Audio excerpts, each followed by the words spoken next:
about it right now. Everything's okay. What's up, guys? Welcome to another video. Good morning. I just woke up and let's get ready. While I get ready, I want to talk to you guys about the CNA program. So let's get started. CNA stands for Certified Nursing Assistant. You're basically gonna get certified to be a nurse assistant for the nurses, right, in the hospital.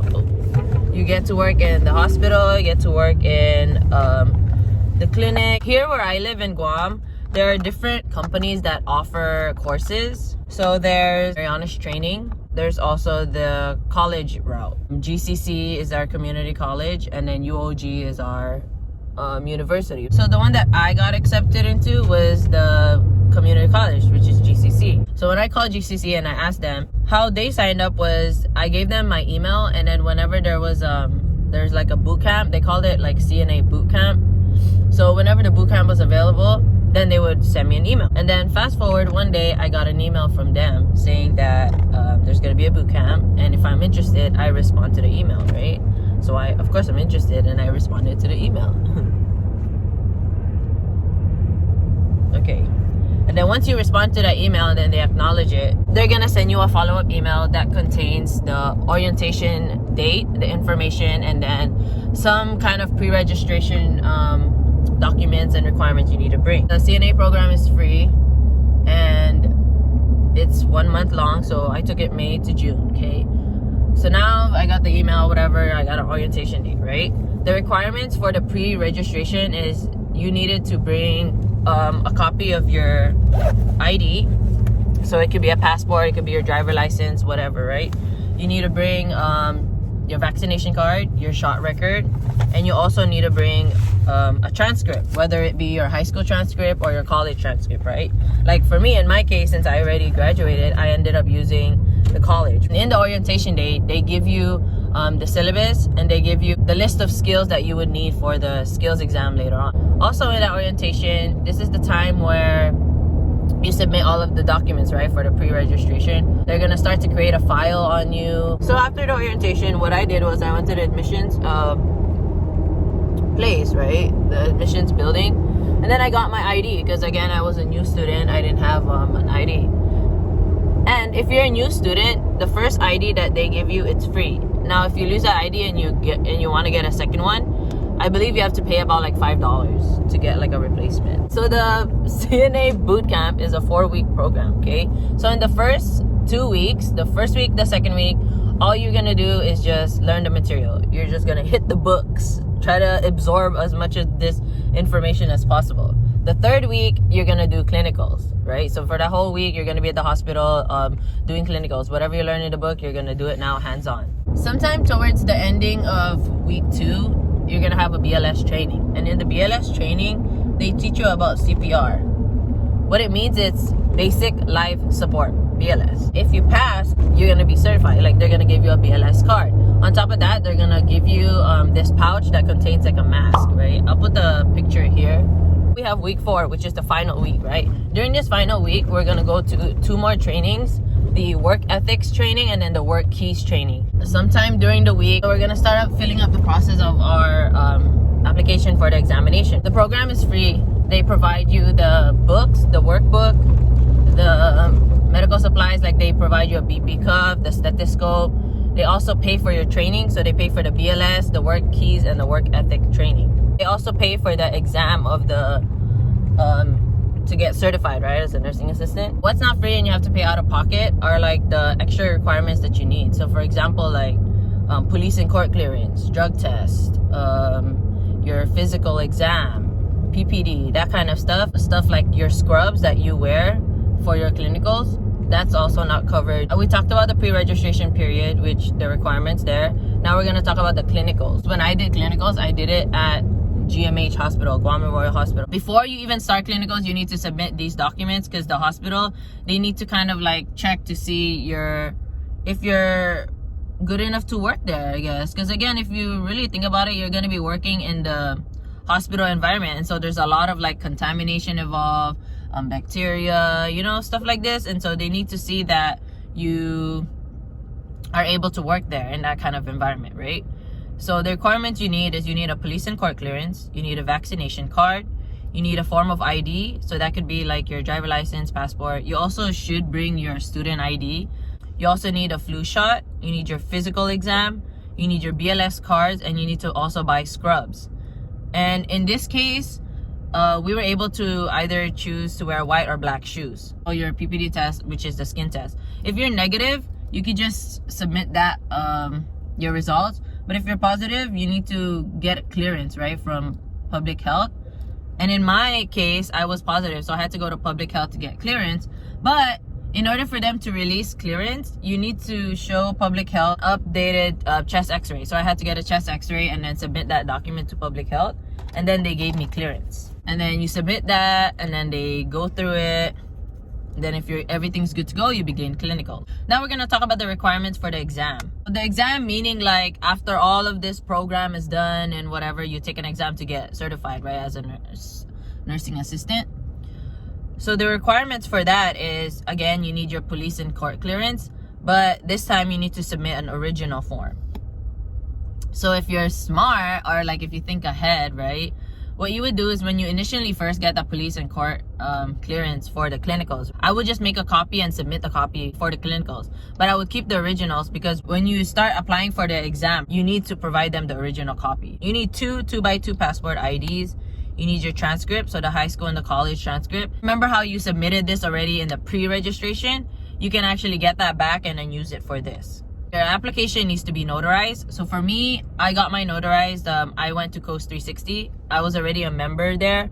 And so my notary was free. You also need to pay for the application. So then you go to any treasurer. So I went to DMV. Then I paid for the actual application, and they give you a receipt. So when you get that receipt, you then submit that receipt to your instructor, because your instructor will give you a letter. And then that letter of authorization is just to authorize your instructors to make any changes on your application on your behalf. After you get all of those, you type out your application. It has to be typed, it cannot be written.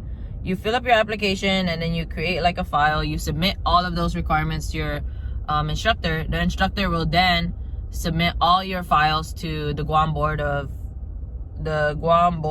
Nursing Examiner. They will then look through your application, and then they will see if you're approved to take the exam or not. I didn't get an exam date until September. The reason why it takes that long is because when they submit your application to the Board of Nursing, right, they have to go through a lot of applications, because like what I said in the way beginning, GCC is not the only place that offers this course. For my class, there was 20 of us, and I don't know how many students are in the other classes.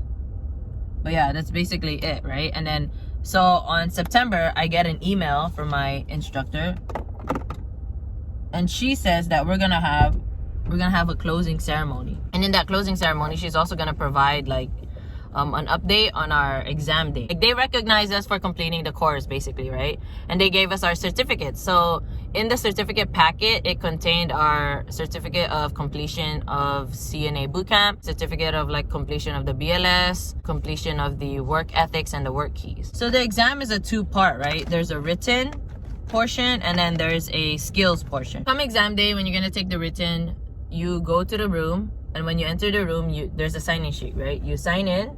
After you sign in, you put all of your stuff into the corner, because there's no phones allowed, there's no food or drinks allowed, you cannot bring any bags inside.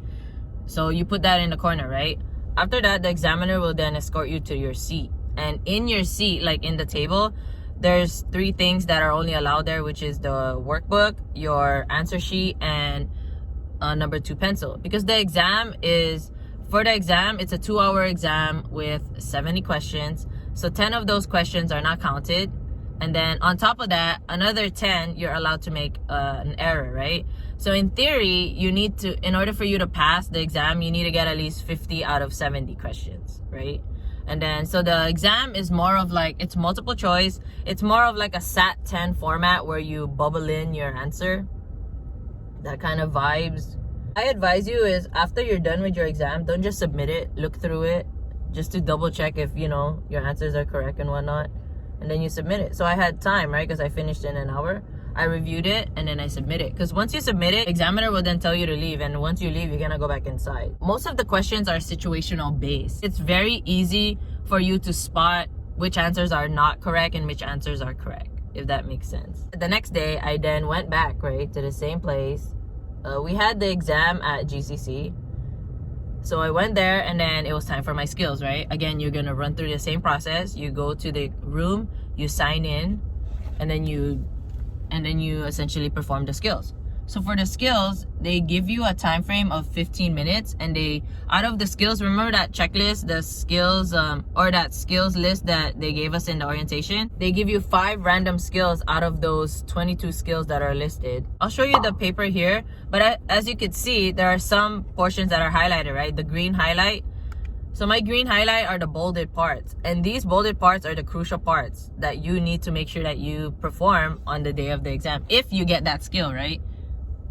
Because if you don't perform these bolded parts, that's like an automatic fail. In order for you to pass the skills, you need to get 5 out of 5 for the skills. So that means to say you cannot make any error. When you're done, right, you tell the examiner, I'm done, and then she'll be like, okay, and then you're free to go. So after that, you just leave. The results will come in the mail about a month, anywhere between a month to 3 months. And so that's currently where I'm at right now. I'm just waiting for the results. Now I'm gonna give you guys tips on the exam, right? The written and the skills portion. Before you do the written, you should search online some like practice exams, right? So my instructor, she created like a Google Classroom in which she would upload links to like these practice exams, so we could like, you know, kind of like get the vibes of taking a test, exposure to like multiple question tests or like SAT style kind of test like that.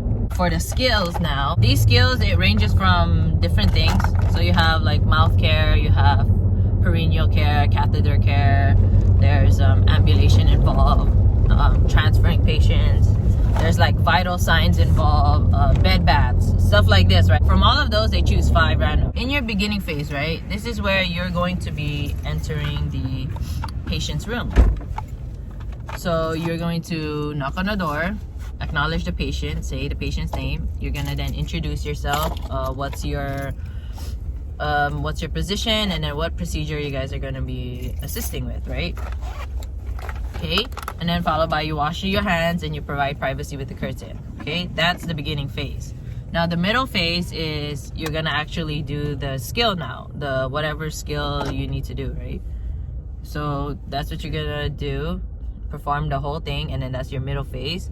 And then your ending phase will be you're lowering the bed, you make sure the signal light or the call light is within reach of your patient. You make sure you acknowledge and you let the patient know that the signal light is within reach, and if they need any assistance, use it. You then open the privacy curtains, you wash your hands, and then that's your skills complete. This is your ending phase. When it comes to the test day, there's some leeway on some of those skills. You're gonna have 5 skills. So if you're doing the beginning, middle, and ending phase, you're not gonna wash your hands 5 times, right? So like most of the time when you're doing it in the skill, some of these steps you don't physically have to perform them. As long as you like vocalize it, it's already counted. If let's say your skill was to wash your hands, in the beginning you already wash your hands, so you don't need to do that 4 more times for the remaining skills. Okay, you don't need to say I'm gonna wash my hands now, I'll wash it again. You know, you can just say I'm going to, at this point I'm gonna wash my hands, or at this point I'm gonna provide privacy with the curtain. When you're done with your skills, you have to say skill complete, and they won't honor it until you say skill complete. So if you don't say skill complete, the examiner is gonna think you're not done with the skill yet. Let's say you forget one step, you forget to wash your hands, right? As long as you vocalize that or you acknowledge it towards the ending, then it's counted. So like for example, like feeding the patient, right? Let's say we're done feeding the patient, all of these things. As long as you don't say skill complete, you can verbalize in the ending, right? So let's say for example, we did the feeding the patient, right? But I forget to wash my hands in the beginning.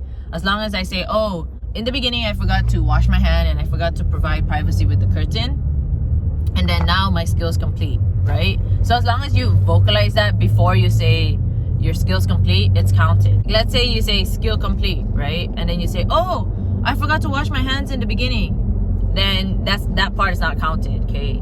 Like, you have to say it before you say skill complete. And that's essentially it, the whole thing. So technically, if you really think about it, it's not a month process. It's more of like 4 months in total, because I started May, but I didn't take my exam until September, right? And on top of that, you still have to wait for your results. So you can't really work right away. But what I do is, another tip, post like exam and you're just waiting for the results, I started to apply to these companies that I wanted to work for. One company I submitted my application to was GMH, because it just made sense. Like, I did my clinicals there, and you know, they already kind of know me, and so it just makes sense that I'm gonna apply there. Although I know what you're thinking is, what? But you don't have your license yet, so how can they hire you, right? So what I did in the application is, there's a portion where you can write your comments, right? So in that area, I wrote, pending for the licensure of CNA, however, I took the exam on these dates, I'm just waiting for the results. So as long as you acknowledge that, at least when you submit your application, it's already being processed, you know, because sometimes it could take a while, okay, for it to be processed. So yeah, that's everything about the CNA program in my experience. If you guys have any questions, or if you want me to elaborate more on certain like parts, just leave a comment in the comment section. I'll try to respond to them. Everything else, all the extra information, I'll put it in the description box below. And that's it. Thanks for watching this video. Subscribe to my channel. And that's it. Bye. Thanks. Bye. See you in the next one.